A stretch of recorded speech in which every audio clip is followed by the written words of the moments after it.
Hi friends, তোমাদের যেটা আমি দেখিয়েছিলাম এদিকে এসো। ননাইয়ের সেটআপে কিন্তু এই দেখো ছোট ছোট খুব সূক্ষ্ম সূক্ষ্ম মাছগুলো দেখতে পাচ্ছ কি আদৌ? এ দেখো সাইডগুলোতে দেখো ঘুরছে, দেখতে পাচ্ছ? এই যে এরকম জায়গাতে দেখো সাইডগুলোতে দেখো, এইগুলো হচ্ছে তোমার ফাইটারের বাচ্চা। চারিদিকে দেখো, এই দেখো দেখতে পাচ্ছ চারিদিকে কিন্তু বাচ্চাগুলো জাস্ট সবে মানে একটু তিরিং তিরিং করে বেড়াচ্ছে। এটা ছিল ননায়ের সেটআপ। আর আমার যেটা সেটআপ ছিল সেই সেটআপটা দেখো, এদিকে এসো। আজকে নিয়ে পাপা কদিন হচ্ছে? আমার 6 নম্বর দিন। আর ননায়ের যে সেটআপে মেলটাকে আলাদা করে দিয়েছে, না হলে ফাইটার মাছের মেল বাচ্চাদের খেয়ে নেয়। ফিমেলটাকে তো 1.5 দিন পরেই বার করে দিয়েছিল। আর ফিমেলগুলোকে এই দেখো অলরেডি এইখানে রেখে দেওয়া হয়েছে। এদেরকে একটুখানি জাস্ট পোকা এইগুলোকে খাওয়ানো হবে। আর যেটা আমার হয়েছিল, আমার ফিমেলটা কিন্তু এরকম জায়গাতেই ছিল। আর এটাকে জালি এর জন্য দিয়ে রেখেছি, কারণ ফিমেলটা যেটা আমি সেটাকে সাথে রেডি করেছিলাম, এইখান থেকে ফিমেলটা লাফিয়ে নিচে পড়ে যায়। আর আবার একটা ফিমেল নিয়ে আসি, যেটার সাথে আমার মেলটা বিটিং করায়। আর এখন আপাতত 6 দিন আজকে নিয়ে জাস্ট তোমাদের একটুখানি দেখাবো। তাও লাইটটা একটু জ্বালিয়ে নিয়ে আগে।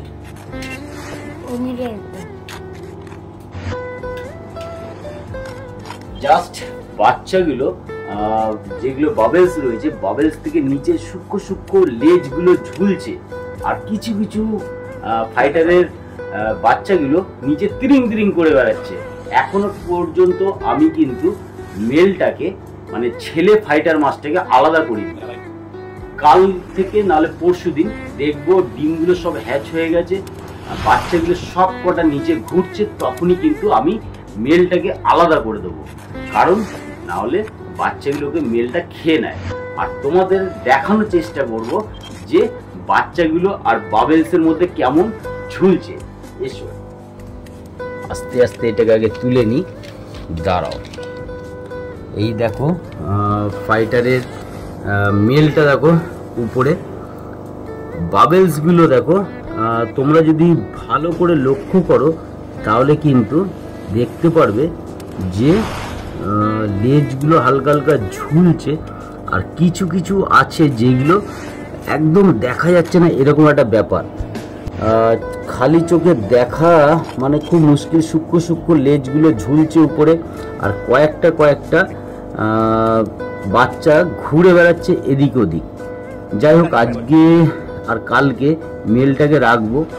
আর যেটা দেখো আমি দেখানো, এই দেখো এই দিকে সাইডটাতে যেমন একটা ঘুরছিল বাচ্চা, মানে এতটা পরিমাণে সূক্ষ্ম ধারণার বাইরে।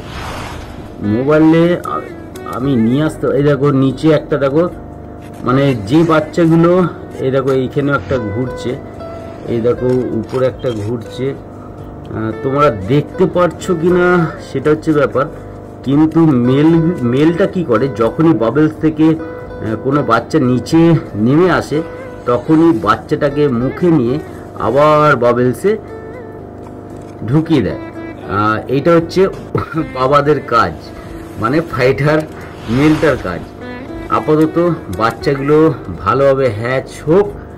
আর অলরেডি কিন্তু আমি আপাতত সাকসেস।